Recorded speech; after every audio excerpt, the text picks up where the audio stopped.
Hey friends, Michelle here with Olive Street Creations, and today I am inking a fun shirt using our Choose Your Own Adventure transfer.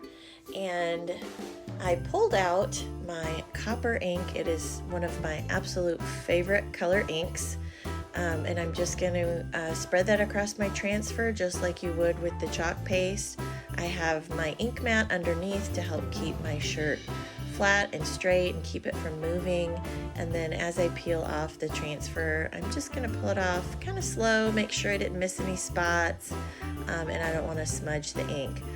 So I'm going to dry that. You can let that dry for 24 hours, or if you're impatient like me, you can use a dryer.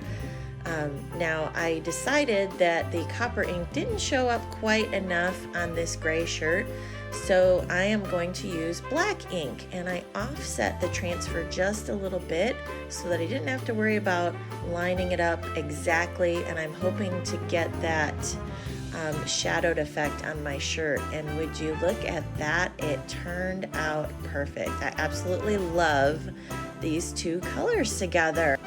So then I'm going to dry the ink. You can either use our heat tool, a hair dryer, or let it sit for 24 hours. And then you'll use a piece of parchment paper along with either a heat press or an iron to heat set the ink. And then you have your own custom shirt. Thanks for watching.